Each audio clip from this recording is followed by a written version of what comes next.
Welcome in to Texans Today, everybody. I'm your host, Jeremy Chuggs, and the Texans just got some great news on multiple fronts when it comes to the salary cap and when it comes to the players with those dollar bills, y'all. I'll tell you exactly what I'm talking about in just a moment, but before we do, I talked about it on our show yesterday. We're continuing the road to 30,000 subscribers before we get to the NFL draft. We are currently at 26,868 subscribers. So quick mental math, we need 3,132 subs by the NFL draft. It's a long shot, but it's 100% doable because I believe in Texans fans. I believe in you guys out there to help me help this channel out, and let's grow this thing to the moon. I give you daily Texans videos all year long, 100% free. All I ask, hit that sub button, help me out, help this channel grow a little bit more going in to the NFL draft. But first, we have some great news coming in from my man Aaron Wilson around some Texans players who are getting a little bit of change back, getting a little dollar bills. He says the NFL, they're overturning the Texans running back Joe Mixon and defensive end Will Anderson's $25,000 fines after successful appeals. And if you're wondering, Jeremy, I didn't even realize they each got fined $25,000. What is this from? This is actually from their comments after the Texans and Chiefs playoff game, talking about the officials, talking about some of the, should we just say, questionable calls that the Chiefs were getting during the playoffs. And I do find it funny that the NFL decided to rescind these fines, maybe because they found out that the Texans were actually speaking some truth after the game and talking about the officiating because, say I'm wrong. Either way, I thought after that Texans game, Chiefs games were officiated maybe just a little bit more fairly, in my opinion. Maybe it helps that they got smoked in the Super Bowl. But I think overall in the Super Bowl, it was officiated much better than the Texans versus Chiefs game. I think they let the guys play. There's a couple calls at the very beginning of the game. No officials crew is going to be perfect, right? But at the end of the day, I think the Super Bowl and the games after the Texans versus Chiefs were officiated much better. Maybe that's because the Texans, Will Anderson, Joe Mixon, put pressure on the NFL, put pressure on the NFL officials saying, hey, we all see it. We're not dumb. We're not blind. We're not stupid. And neither are the fans. Everyone sees that they get preferential treatment, and it needs to stop. And look what happened. When the Chiefs don't get that preferential treatment, they get a little BTA in the Super Bowl. So let me know what your thoughts are. Was the Super Bowl better officiated than the Texans versus the Chiefs? Because after the NFL's rescinding those fines for Joe Mixon and Will Anderson, that makes me think a little bit longer about how they viewed that Texans versus Chiefs game and how it was officiated. Now, up next, some news that could help the Texans a ton moving forward. And this coming in from Brett Coleman on X. And it's a little bit lengthy. There's a couple tweets in here, so just bear with me for a moment. This is what he had to say. All right, here we go. The salary cap is going to explode again, and it's all because of this change in how Nielsen measures ratings. Starting this year, they are leaning into using data directly from smart TV manufacturers to measure viewing habits in addition to the traditional at-home panel method. He goes on to say, this means NFL ratings, in particular from Sunday Ticket on YouTube, are going to be more accurately measured, and that number is going to be way bigger than you think because of just how many Gen Z and millennials consume football on streaming services. More accurate ratings mean the league's next broadcast rights negotiation in 2028 and 2029 is going to be way more expensive, which ultimately means massive jumps in the salary cap. If I'm a GM, that means next year, or maybe even this year, I can sign some truly outrageously backloaded deals with a ton of funny money that slams home in 2030 and not even care about the math. And for the Texans, I mean, this is like the angels singing to you. This is the best news that you could possibly get because that means you can build up your team now, and that means you can set yourself up for future success by getting these deals done, getting everything going on, and, just getting into the fact that the Texans will be able to give some of these guys contract extensions. And most namely, we all talked about Derek Stingley, CJ Stroud, Will Anderson Jr., right? We need to sign these guys immediately. I mean, Derek Stingley, he already said, I want to be a Texan for life. And if you really want to make that happen, if you want Derek Stingley to be a Texan for life, you can make that happen. You can push that money down the road and you can make things happen. CJ Stroud, we're all worried about, how are we going to be able to pay CJ Stroud? How are we able to, give him a massive contract? Because he's going to want to reset the quarterback market when his deal is up.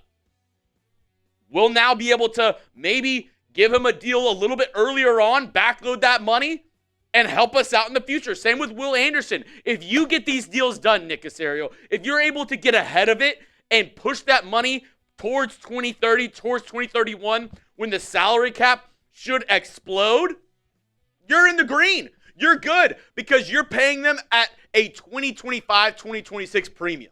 And by the time 2028, 2029, 2030 rolls around, that premium is going to go way up because of the salary cap numbers going way up. So if you're able to lock down your core nucleus of young guys in Derek Stingley, CJ Stroud, Will Anderson Jr. going towards the future, and I know it's really early to say this as well because it was just their rookie years this past year, but looking forward to guys like Kamari Lassiter, Kalen Bullock, looking forward to keeping them in Houston long term. If you can lock these guys up, then it'll make it much easier to figure out what you're going to do with some of the other young free agents that you're going to have on your roster coming up in the years to come. So great news for the Texans in terms of the salary cap space. And coming up, I'm going to tell you how the Texans can save over $25 million this year for free agency to make some moves happen, to make some things go down, because we all know Texans right now, bottom 10 in terms of salary cap space on almost every website that you look at, like SpoTrack. When you look at all the websites that track the salary cap for NFL teams, Texans are bottom 10. How can we change that? Because the Texans need to make a couple moves this offseason. I'll tell you about that coming up next. But if you need a CJ Stroud jersey, well, hey, I got you covered. I got the spot for you. Just go to chatsports.com/Texans jerseys. My friends over at Fanatics will have you covered. That link right there, it's in the comment section, description of today's video. That basically lets Fanatics know that we sent you over there. And they have a bunch of good deals. I actually saw they have a Joe Mixon jersey on sale for half price right now. So if you're looking to get a CJ Stroud, if you're looking to get any guy, Joe Mixon, they're all available over at Fanatics. It's about to be the summertime, so we all know Texans got new jerseys this past season. So if you're looking to upgrade your wardrobe, get some new jerseys, do it with our friends over at Fanatics. One more time, it's chatsports.com/Texans jerseys. Now, let's get into the part of the show where I'm going to tell you the nitty-gritty hard moves the Texans are going to have to make. And I'm not going to lie to you, folks. If you're a Texans fan, I don't think there's any way you love all 5 of these moves. You're going to get mad at me at some point in today's show and be like, Jeremy, what the hell are you doing? Why would you make that move? Just listen to me, because the Texans need to make some tough decisions to clear up some salary cap space. So each team gets 2 post-June 1st cut or trade or cut designations. My 2 for the Texans, Denico Autry and Shaq Mason. I think if you designate both those guys as post-June 1st cut candidates, then you can save a decent amount of money. First, let's talk about Denico Autry. If you designate him as a post-June 1st cut candidate, you can save $9 million in this season, and you can spread out that dead cap between 2025 and 2026. So in 2025, $1.5 million, 2026, $3 million. So in essence, you save a decent chunk of change in 2025 to go out and spend on free agents. And I know a lot of people like Denico Autry, and I've said this before about trading Denico or moving on from him, and people are like, Jeremy, why do you hate Denico Autry? I don't. I think he's a good player. But with that $9 million you save, you can maybe sign a guy like Mario Edwards Jr., who I thought this past season looked just as good as Denico Autry. Same with Foley Fatukasi. If you're telling me I can sign both those guys, 2 of those guys with the money that you save with Denico Autry, I'm good for that. Get 2 guys for the price of one. I don't think Denico Autry is bad. I think he's a good player still, even though he's a little bit older. But in terms of money and moving things around and getting depth for this team, I think it's a tough decision that you're going to have to move on from. And this next one, maybe not as tough of a decision, because I know a lot of Texans fans would feel no remorse about letting Shaq Mason go. I do want to say, having Cole Popovich as the O-line coach does bode well for Shaq Mason. Why? A former New England Patriot. He worked with guys like Cole Popovich, Scarnecchia, that whole tree of guys while he was in New England. So maybe that bodes well for Shaq Mason in that he has that continuity, familiarity with Cole Popovich and the coaching staff. But if the Texans were to move on from him, do him as a post-June 1st cut candidate, designate him that way, if you cut him, $9.5 million in savings, you can spread the dead cap over 2 years, a little bit over $5 million in dead cap in 2025, and a little bit over $7 million dead cap in 2026. I think the Texans should move on from Shaq Mason. If it's up to me, I would much rather sign somebody in free agency or draft somebody in the first round to help hold down that right guard spot, because I think the Texans probably roll into 2025, 2026 with Blake Fisher at right tackle, Titus Howard at left guard for the time being. I think you got to upgrade that right guard, maybe even the center spot too if you don't like Patterson or Scruggs. But I'm starting at the right guard spot, and I'm starting by trying to move on from Shaq Mason. The next one, and this is, a tough one as well. Maybe not a tough one for Texans fans, but it's going to be tough to find a trade partner for Kenyon Green. But if you could, I think it's the right move for the Houston Texans. I think if you're able to move on from him, in a trade, the dead cap this year, $2.1 million. The savings, $2.8 million. You don't save a ton of money. But what are you doing with Kenyon Green? I don't think there's any role, any possibility that Kenyon Green sees any playing time in 2025. I just don't see it. First round pick out of Texas A&M, did not have a good rookie year. Sophomore year was out the entire season with a shoulder injury. This past year, he got hurt in that Thursday night game up against the Jets, but he was going to get benched regardless, in my opinion. He was not good at all. Now, I'm looking at the young guys between him and Juice Scruggs and Jarrett Patterson. I'd much rather try to move on from Kenyon Green. It's just going to be hard to see who would be willing to trade for Green. Maybe if you're willing to give him up for like a 7th-round pick to a O-line needy team who's desperate for O-line depth, maybe you can find somebody to trade for Kenyon Green. Next up, and this is where I told y'all are going to hate me for a couple of these ways to save money. Cut or trade Christian Harris. And I know a lot of people like Harris. A lot of people were hoping for the start of Harris County this past year. But that's the thing. He didn't play. And even when he got back into the rotation, even whenever he was available, whenever he was healthy to play, we didn't see him in that Chiefs playoff game. They decided not to play him in one of the most important games, not even one of the most important game of the Texans season. He was on the sidelines. And you can save almost $3 million if you cut or trade him. Now, if you're able to find a trade partner for Christian Harris, I think that's your best bet. Because, one, you get that cap relief, and two, you could use a little bit more draft capital in this year's draft. You have 6 picks. You have every single round except the 6th round. Maybe a team's willing to give you a 4th-round pick for Christian Harris. I think he can still be good. And the thing that I'm okay with moving on from Christian Harris is this. D'Amico Ryan's a former linebacker, a defensive-minded coach. I think regardless of who you put in at linebacker, D'Amico is going to be able to get the best out of him. Christian Harris, he's in a contract year. So, best case scenario, he plays awesome this year, but then at the end of next season, you're going to have this same dilemma of, do we extend Christian Harris? Do we pay him money? Or how do we go about that? I'm more on the side of, get the most out of him while you still can.